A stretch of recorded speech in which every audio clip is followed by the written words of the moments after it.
for putting it together for us. So Kelly Hollinger.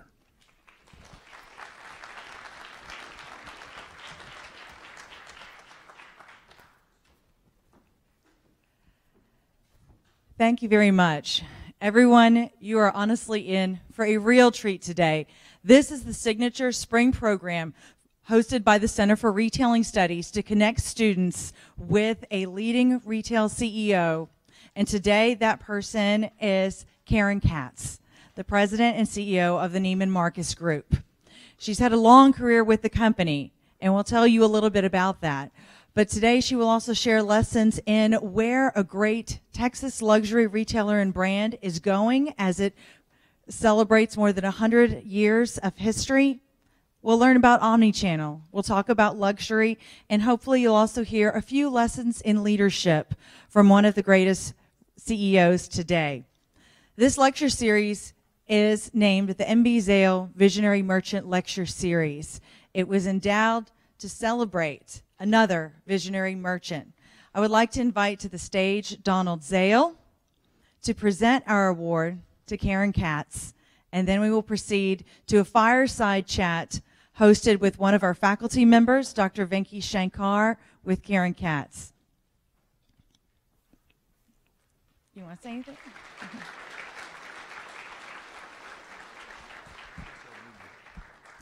Well, howdy, everybody.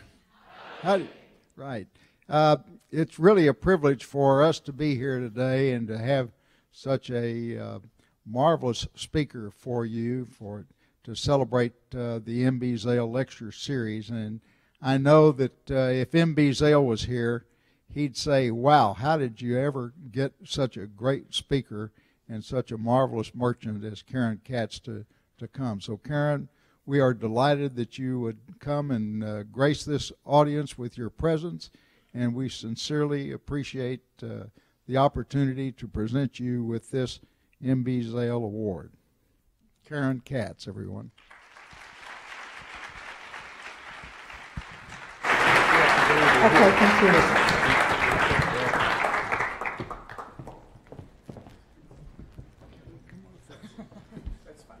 Is this good? Oh gosh, this is on. So many bad things have been said when a mic's been on accidentally. Thank you. Thank you so much. Well, you're welcome. Thank you. Thank you. Can I leave it here? Thank you.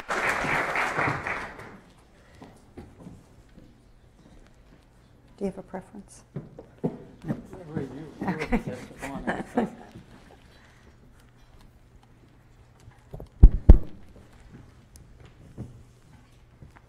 Good morning, Karen, again, and we're delighted that you've agreed to come and grace our presence, as Don said, and we're delighted that you'll be answering a few questions. So perhaps I could start by asking you a little bit about, tell us a little bit about Neiman Marcus, the legendary and venerable brand name, something about the DNA that we'd like to know a lot about.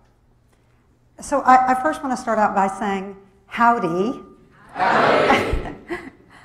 You may or may not know, but I'm a tea sipper, so I had to learn how to say howdy this morning. So,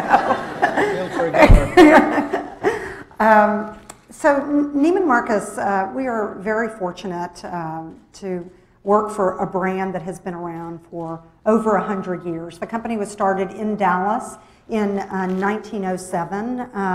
And it was started by three young entrepreneurs, Herbert Marcus, his sister, Carrie Marcus Neiman, and her husband, Al Neiman.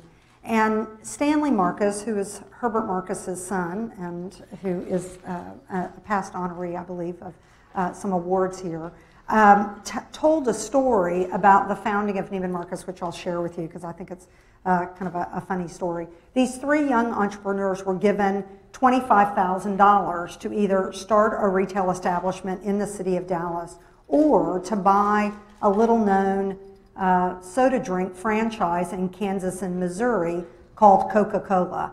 And they obviously started Neiman Marcus, but Mr. Stanley used to say that Neiman Marcus was founded on a bad business decision. So 107 years later, we are still operating. If you think about the brands that you all interact with on a day-to-day basis, there's probably very few brands that are as old as Neiman Marcus and that are still thriving and doing well. And it's an important part of what we do at the company day in, day out, is to not only think about the history and the heritage of the brand, but also thinking about how we are going to continue to keep it modern and relevant to all of our customers. That's great. Now, you joined Neiman Marcus about 30 years ago, and you've had a wonderful run, rising to the top. How would you describe your journey so far, and what have you learned from the past CEOs like Alan Questrom, Terry Lindgren, and Bert Tansky? Perhaps you could share some of your stories with us. Well, I've been with the company a lot longer than I ever expected to be. I certainly, when I joined the company when I was probably a little bit older than many of you, I thought that it would be a good kind of, stop along the way, and certainly never expected to stay as long as I have, but it's been a really great ride. I have been very fortunate, and we've been fortunate at Neiman Marcus to have so many great retail icons, or people who have become retail icons in the industry. And each of the different CEOs that have been there have actually taught me a little bit something different about the retailing industry. And Alan Questrom, who has done many amazing things in his career. He was the CEO of Federated, of J.C. Penney's, and is still very active in the retail community. He really taught me about how to be a great merchant, and I learned a lot from him. And we were talking about him the other night at a dinner that I was attending, and how to make sure that we were really thinking about the customer and keeping the customer kind of at the center of how we think about the product we buy. Terry Lundgren, who is currently the CEO of Macy's, spent a few years at Neiman Marcus, and he actually taught me about our team and how to make sure that you were developing not only my leadership skills as a leader, but also how to put together a team and make sure the team was functioning and operating in a way that was best for serving our customers. Bert Tansky, who was my predecessor and really my mentor for a number of years, taught me about the luxury industry. And we are very focused at Neiman Marcus on the most affluent consumers. And that's who we are. And we're not embarrassed by that or ashamed of that, but we are very focused on the highest end of the consumer. And Bert taught me that. But along the way, I have been fortunate also to have known Stanley Marcus when he was still alive, and he also taught me lessons along the way. And whether it was about the right things to look at when you're marketing the brand, or when we were first starting our e-commerce business, and how to think about reaching the customer in a particular way. And I think that's part of when you have a journey and a career, it's important that you pick up things from everybody you work for, and it obviously ends up hopefully in developing how you develop as a leader. Those are great lessons. Now, you took over the leadership in 2010, and when you started, you were succeeding 3 male CEOs, right. And that's something that must have crossed other people's mind as well. What were the goals and vision that you started setting Neiman Marcus out with, and how did you guide your employees through that? Well, I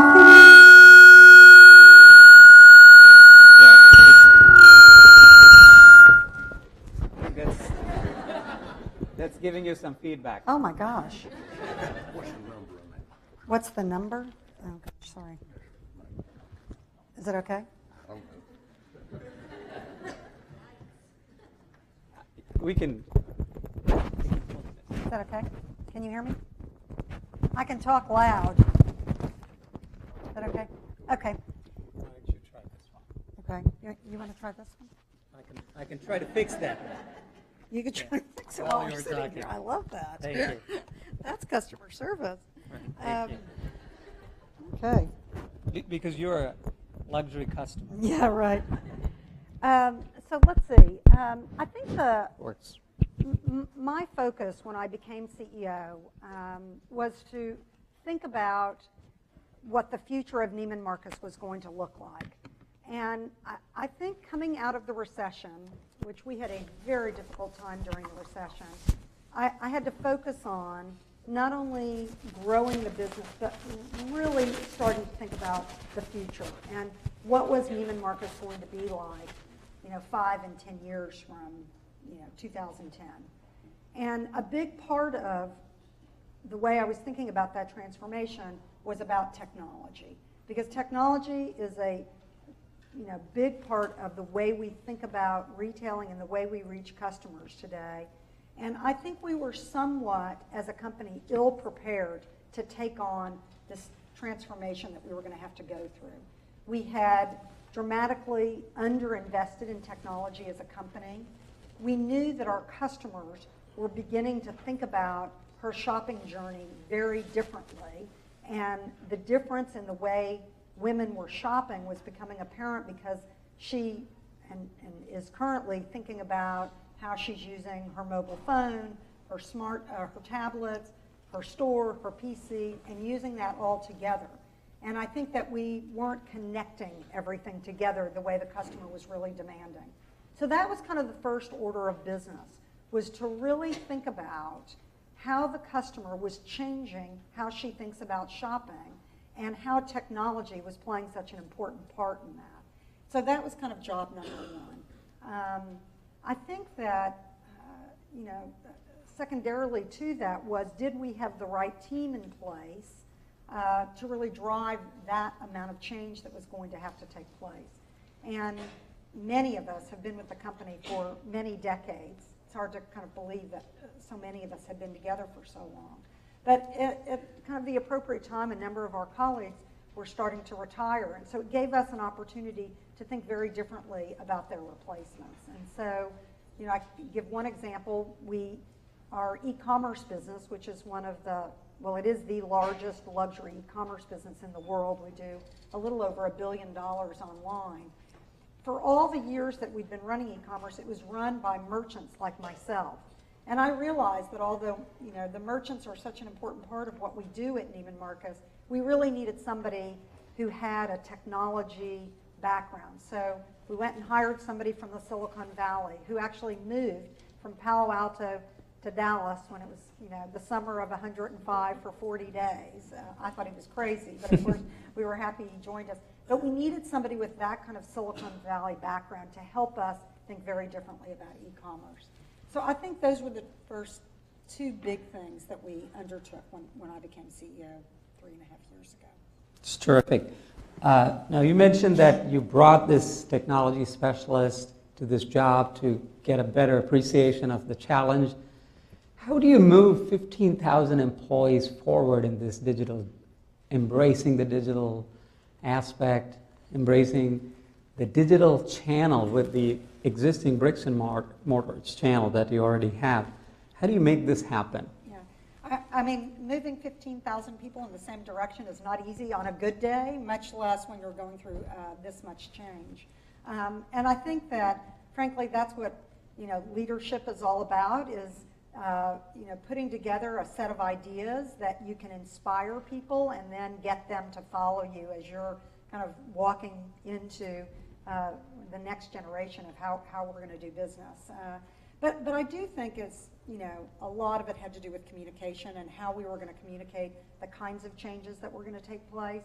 And we had, a 3-year roadmap, which now has evolved as, we've hit this 3-year mark, and, we're starting to really think about kind of the next 5 years. But I think that it wasn't easy for everybody to really understand what did this change in the customer, those changes, how it was going to affect them. Because every associate, or our employees we call associates, it's always about what's in it for them. And so we had to make sure that in the communications, in terms of these changes, that they understood what was in it for them.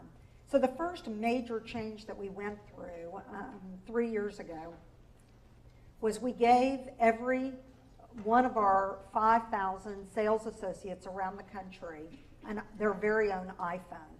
So no retailer had done that before. But what we realized at that time was that our customers they didn't want, we stay in touch with our customers. That's kind of the basis of our business and our stores, is developing these very deep relationships with our customers. And the way those relationships had been developed for decades was via the phone, in-person, appointments, those kinds of things. But more and more the customers wanted to text with their sales associates, or they wanted to receive an email from their sales associates. And our associates really didn't have those capabilities. So we took this big leap, and we went and bought, literally over the counter, we didn't even get a discount on the damn phone. That's okay, you're a luxury. We bought 5,000 iPhones at one time and rolled them out to all of our 40 stores. We now have 41 stores around the country. And so training people, in some cases, who didn't have a cell phone in some cases, or if they had a cell phone, they had the kind that flips up. I mean, when was the last time you saw a flip-up phone? Does anybody in the audience have a flip-up phone? Keep it in your pocket for the lecture. But we had to teach them how to use the iPhone. And so that part of the journey began with, we needed these iPhones to communicate to our customers. And that's kind of where we started. Today, those iPhones, and now another 2,000 tablets that we have in our stores, it's now about how we transform the shopping experience in the stores and bring it to our customers wherever they want to shop. And so in a very short amount of time, we've moved from a communication tool to a tool to allow our sales associates to bring the shopping experience to the customer in a format that the customer is looking for. So that was kind of step one, but it's become even more than that from a technology point of view, systems, those kinds of things. You stuck at a very important chord with the audience here, because this is the digitally native audience, tech savvy, and they understand that. But worldwide, we see a lot of trends towards this. 62% of Americans now own smartphones, although it's growing rapidly, and we know that well over 1/5 of the transactions are through mobile device. And we also know that 85% of people with smartphones bring that phone to the shop, whether it's a Neiman Marcus or Macy's or any other outlet. But one of the challenges that in the luxury space where you are very strong, the concept, as you rightly said, to bring everybody, not only employees, but also to bring your vendors and suppliers on board. We see that certain luxury beauty and cosmetics makers like Clinique, L'Oreal, they have the strategy for this, but some of them you mentioned earlier on in our conversation, Chanel is not red. How do you approach that? Because you have to get everybody on board with this omni-channel or multiple channels interacting together to deliver the best customer experience. Right. And not only best customer experience, but also a personalized experience. So that's a loaded question. So I'll start with just a story. When we started our e-commerce business in 1999, there were just a few people in the e-commerce business. Amazon started in 95, just to give a kind of a point of context. eBay started in 95. So Neiman Marcus was somewhat at the forefront. We were really the first department store to start an e-commerce site, and we were the first place to actually buy luxury goods online. And I think, frankly, because we were an early mover in e-commerce, it's one of the reasons we have the largest luxury e-commerce business in the world today. But when we started the business, I was running the business just a few months after we launched NeimanMarcus.com.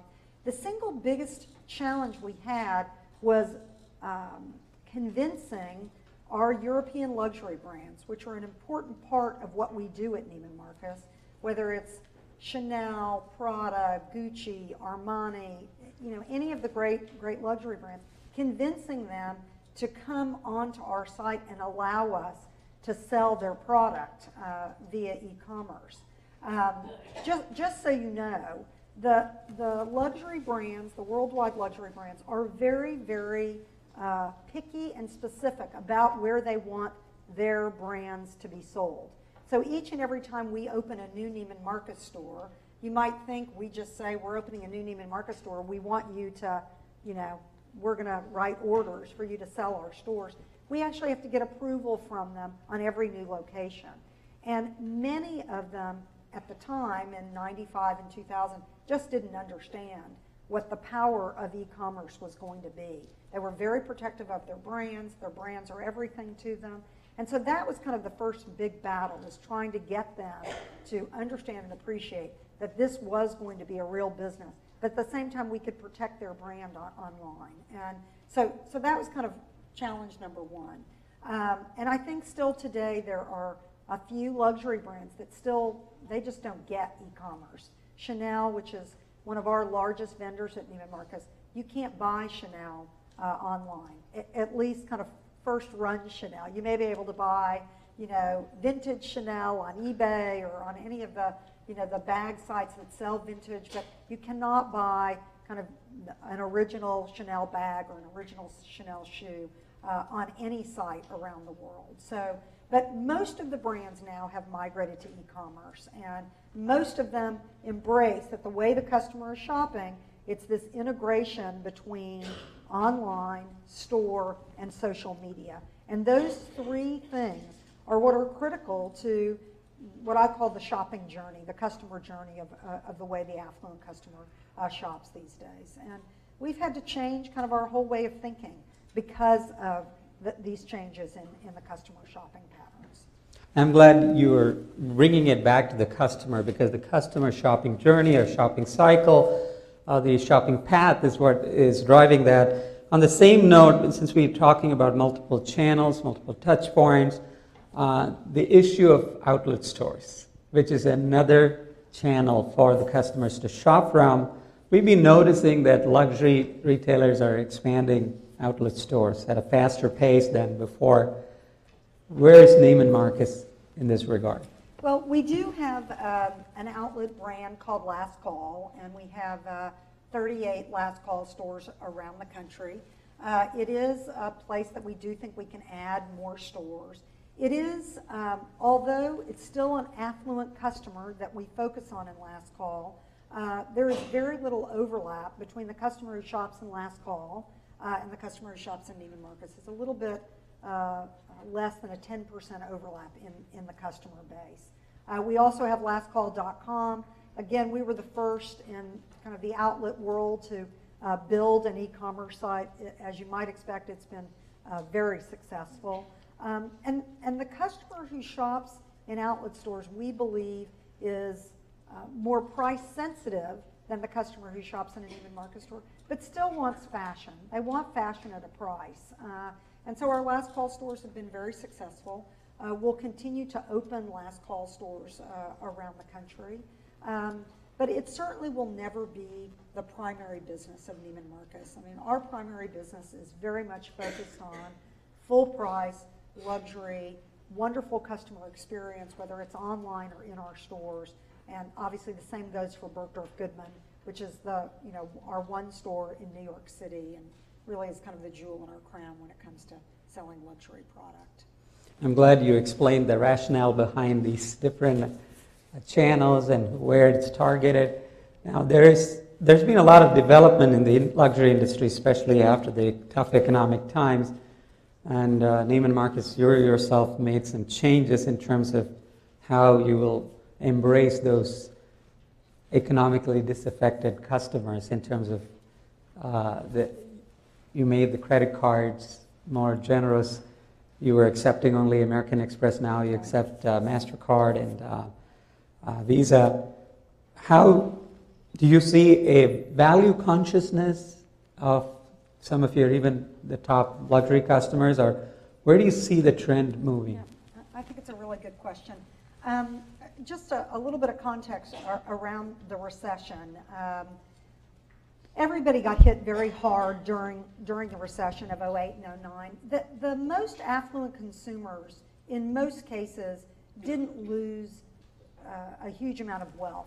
They still had accumulated a lot of wealth and had it, but there was this moment in time where they really didn't want to kind of be seen from a emotional, psychological point of view, buying luxury goods. And some said at the time, very publicly, that the luxury industry was dead in the United States. It was not going to come back, that affluent consumers had just changed how they were going to shop.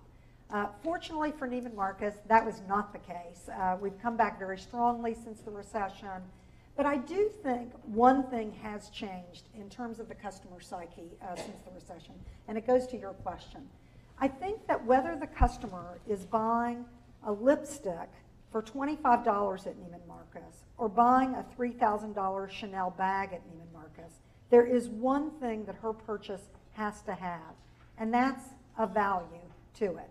And you might say, I mean, because, thinking about spending $3,000 on a Chanel bag is kind of mind-blowing to some people. To our customer, she believes that in buying a bag of that price, that quality, that as long as it can last over time and that she could potentially give it to her daughter or, the next generation of shopper, that it's okay to spend that much money on a handbag. That was a real change from pre-recession. Pre-recession, the customer didn't look at prices. I like to say that she bought, indiscriminately, with abandonment. She didn't care. She never looked at a price tag. I think coming out of the recession, even though she's buying very, very expensive luxury items, she's doing it with the understanding, and value is all in the eyes of the consumer, that there is a real value in whatever she's buying. And that was a real change, I think, coming out of the recession.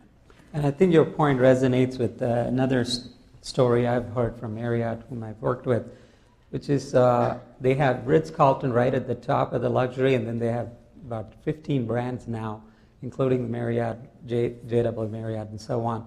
They had two different loyalty systems for them. Mm-hmm. You had the Marriott Rewards card, and you couldn't get points on Ritz-Carlton. But after the recession, they found customers, even the Ritz customers, wanting that feature. So they have now combined the one, and that's, again, showing that there's some value in there. Now, moving forward, Karen, where do you see retailing 5 or 10 years from down the road from today? Obviously, there's going to be a lot of omni-channel, right. But are there other trends that you see that you could share with us? Yeah, absolutely. Well, I'm not going to predict 10 years down the road. If I understood that, I'd be in a different business than retailing, that's for sure. But I will say that, as we've talked about, I think the customer has fundamentally changed the way she shops, and that her expectations of any retailer are that the brand be kind of ever-present in her life, and that if the brand is not delivering the same kind of seamless customer experience between their online channel, their stores, and social media, the customer's got too many other places to shop. So it's the bringing together, which in the industry we use this term omni-channel, and it's really the bringing together of online, stores, and social media, and making sure that customer experience is very seamless through each of those channels. So I think that will become even more important. I think the other very interesting trend that we're seeing, if you dial back 7 or 8 years ago, and maybe even 10 years ago, people were ringing the death knell on actual physical stores. So as e-commerce was really starting to become more and more important and to become a bigger and bigger business, there were many people out there who said, stores are dead. There is going to be no reason for customers to actually go shopping in a physical store.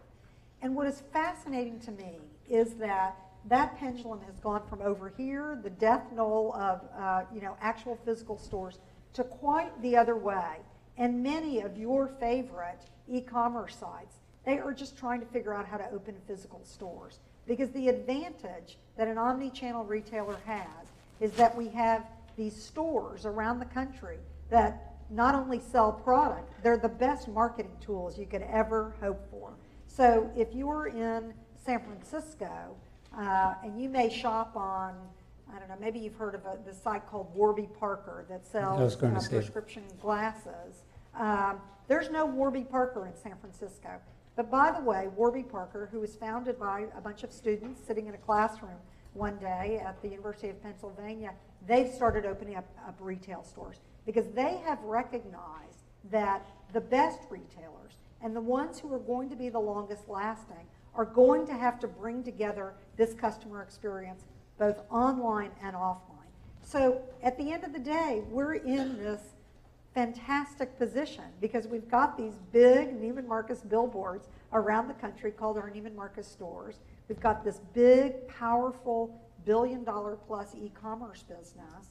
And together, along with how we present our brand in social media, we believe, from our viewpoint, we're in a really winning position. And I think those retailers that can bring all that together, they're going to be the ones that are going to be here 10, 15, 20, 25 years from today.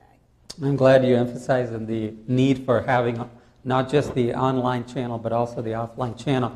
Now, looking at the future, where do you see international plays a part in here? We know in luxury markets, China has overtaken the U.S. as the largest luxury market. So what is Neiman Marcus' strategy in this regard? Well, this is a really interesting question, one that we talk about all the time. The good news is that our two brands, because although we have a few brands and kind of our stable of brands, but our Neiman Marcus and Bergdorf Goodman brands are well known around the world because we attract international customers to the United States, whether it's in New York, Miami, Las Vegas, LA, San Francisco, so people know our brands.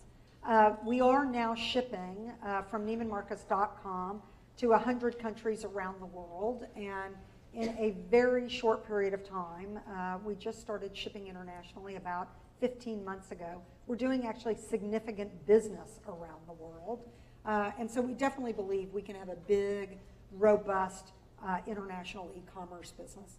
The question that I get asked frequently is, well, when are you going to build a Neiman Marcus or Bergdorf Goodman store someplace internationally?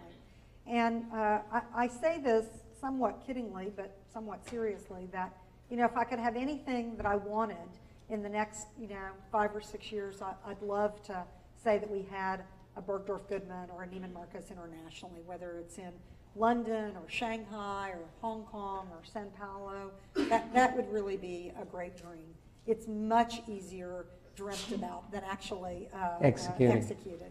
So, we're thinking about it and working about it, but at this point, the best way for the international customers to connect with us is either when they're visiting the United States to come and visit one of our stores or to type in NeimanMarcus.com. Wonderful. Now, one of the challenges, Karen, when you are growing online substantially as well as offline and the company as a whole, is the need to collect a lot of data because, we talked about seamless experience for customers and they interact through multiple touch points and channels.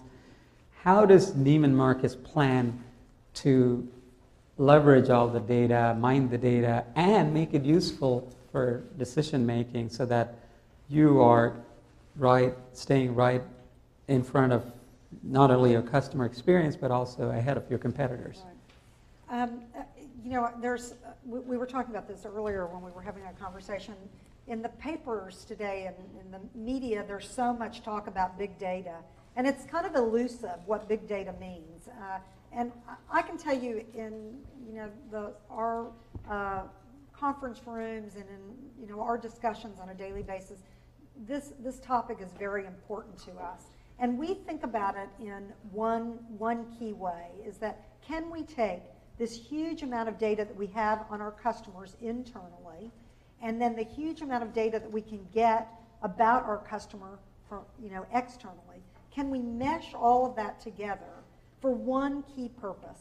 And that's to provide a more highly personalized customer experience. So the way we like to think about this, and I'll give you a specific online example, because the customers, when any of you shop online, there's somebody following you. You have a little cookie attached to you, and it follows you around, from place to place on whatever websites and from website to website. And so we can take all of that data that we get from those cookies, and we can integrate that into some outside, data that we may get from different kinds of data analytic companies or marketing companies. And then we also know, oh, you shopped in our store, last year, and you bought this and this and this.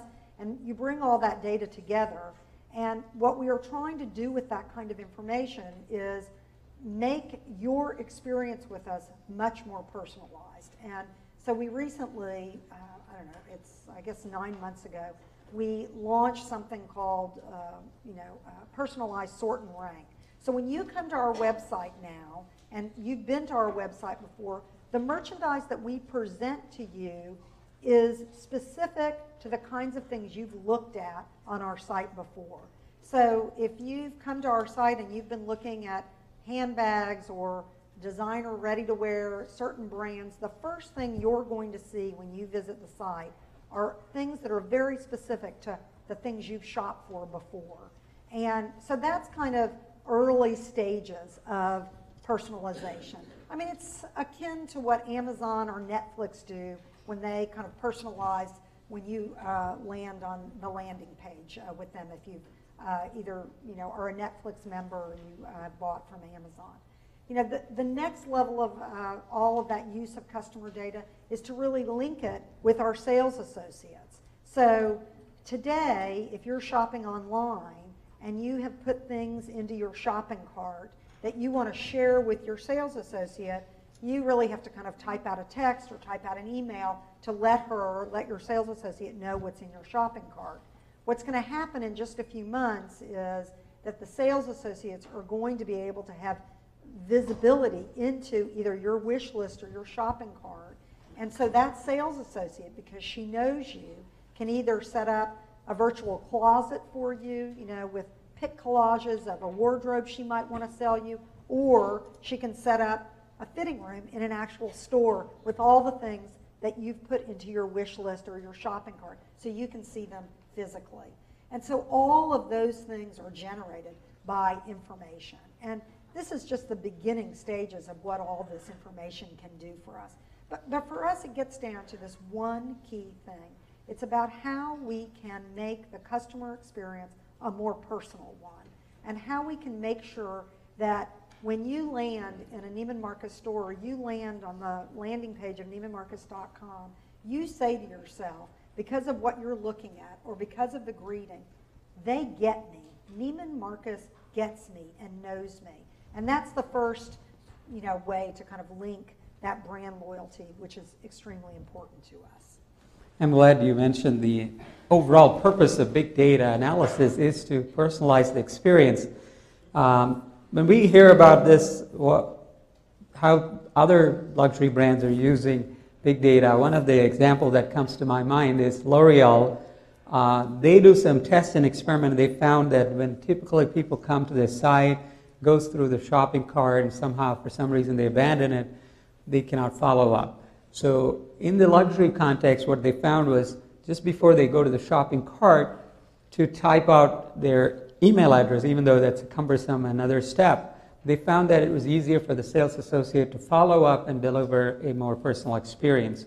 So one of the pointers from that was to not only to use the big data in a useful way, but also to do some experiments like this to test and see which of these big data can be used to leverage to deliver the personalized experience and which cannot. So Neiman Marcus, what is your idea or plan moving forward? How plan to do a lot of experiments like this, or? We are constantly testing. I mean, you can't really fully utilize all of the data and the analytics if you're not constantly testing and learning. I talked about this a little bit earlier with a group of students that I met with, that part of the new world that we live in as business leaders is that the world is changing so fast that if you're not testing and learning, taking risks, really trying to get out there to just understand what's going to click with consumers and what isn't, then you're going to get way behind. So one of the things that we're testing now, which is really intriguing, if we can figure out a way to make it work, and this is coming from our data analytics team, is they've developed some sort of app where the customer can take a picture of something. So if she's out and she's with her girlfriends, and the girlfriend has a handbag that she's interested in, that she's going to be able to kind of through her Neiman Marcus app, take a picture of the handbag that her girlfriend is using, and so that she doesn't have to embarrass herself and say, which designer bag are you carrying? Because, of course the girlfriend thinks everybody's going to know that it's a Prada or a Gucci, but she may not. Take a picture, and it'll be able to go through a screening and tell the customer, here's the bag that you're looking for, here's the brand of the bag. So that takes a huge amount of analytics and algorithms to figure those kinds of things out. But, we've got 12 of those kinds of tests going on at any given time because some of them are going to fail miserably, and some of them are going to be the next, $10, $50 million opportunity for us. So it's wonderful. Let me shift gears a little bit. You've really talked about the customer, bringing the personalized customer experience.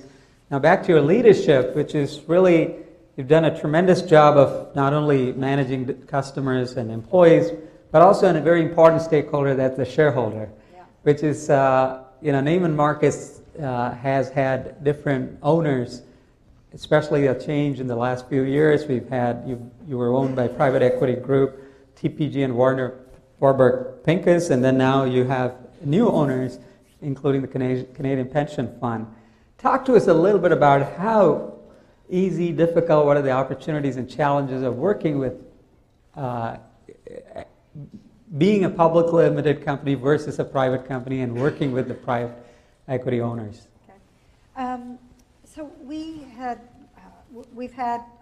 a long history as a company of being a public company, and then 9 years ago, the majority shareholders of the Neiman Marcus Group made the decision that they wanted to sell the company, and the most likely buyers at the time were private equity companies. And in a very simplistic way, the way private equity works is they have these big funds that are bringing in funds from things like credit unions and pension funds, and the pension funds allow these private equity companies to invest in things to get returns, and thus the returns go to the either the people in the pension plans or the credit unions or any number of investors that these private equity companies can have. So we were sold 9 years ago to a group of private equity owners, and we stopped being a public company. And it was a real lesson in financial engineering, because these private equity companies, essentially the way they work, instead of having access to public funds the way you do when you're a public company, the private equity firms, they put some cash into the deal, and then they put a lot of debt on your balance sheet. So for 8 years, we were, had a lot of debt on our balance sheet. We started with about $3.5 billion worth of debt. Over time, we paid off about $900 million. And a year ago, our private equity owners decided it was time for them to get out, to sell Neiman Marcus, because most of their funds have a kind of a 10-year shelf life. So we had a decision to make, and we could have gone down one of three paths. They could have sold us to a strategic investor, another big company that would want to own a company like Neiman Marcus. We could have gone public, and we would have been traded on, let's just say, the New York Stock Exchange, the way we had been 8 years ago, or we could be sold to other private equity firms. We actually didn't think that it was possible to be sold to other private equity firms because we're now an almost $5 billion company. It's a big company, and but ultimately we found two private equity firms that wanted to own us and were willing to pay a premium for the company to the previous private equity holders. I, as a CEO, many CEOs want to be a public company CEO because I guess there's something magical about it. I actually have not that much interest in being a public company CEO, so I was actually quite happy to be sold to other private equity owners. But again, with being under private equity ownership, we have a lot of debt on our balance sheet. So today we have $4.5 billion of debt on our balance sheet. So just to kind of bring that into kind of a real situation, it's like if you own a house and you have a mortgage on your house, you have to pay interest rates on that mortgage every month or every year. Well, we have to do the same thing with our debt. So the interest rates that we pay on that debt, that $4.6 billion of debt, we pay $250 million in interest payments annually, $250 million. So that money that we pay to the bank is money that we can't invest in the business. That's why some people want to be a public company, but we've learned to operate under this condition and we like it. The good news about private equity in my mind, and it seems strange to say this, they're longer term thinkers, I think, than public equity shareholders. The public equity market, you have to make quarterly numbers, every 3 months. The private equity people, although they may only own us for 4 or 5 years, they don't think in terms of quarterly results.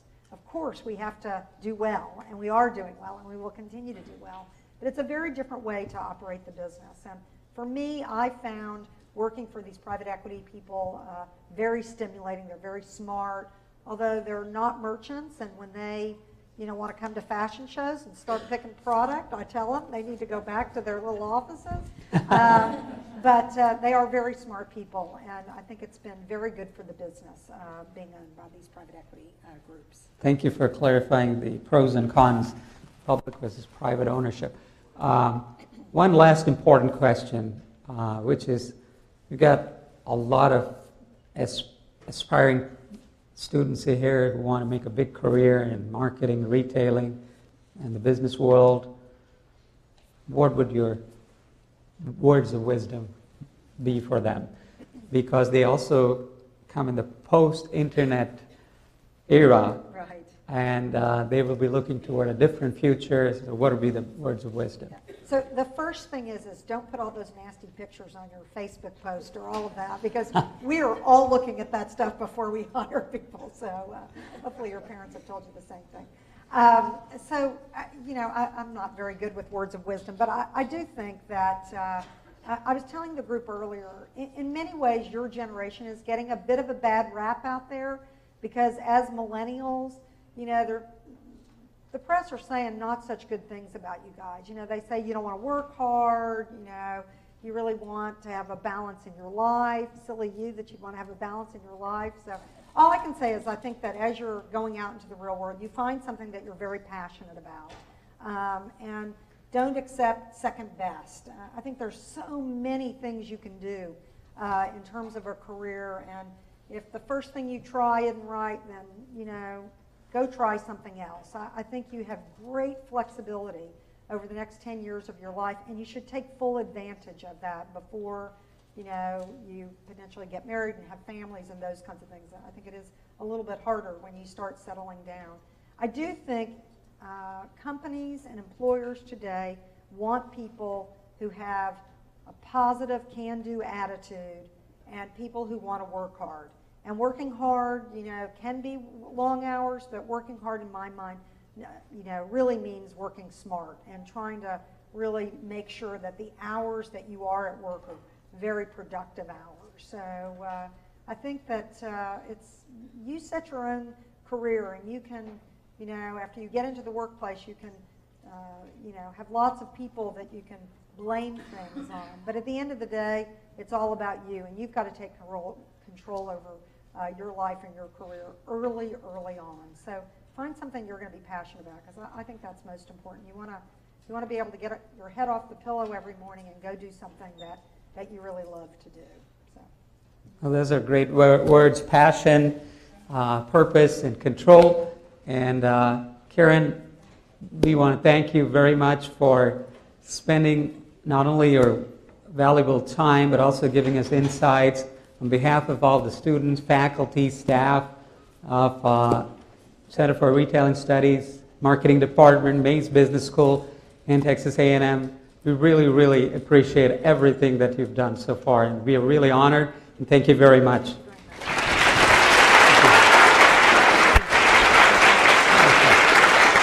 Let's all give them a big thank you.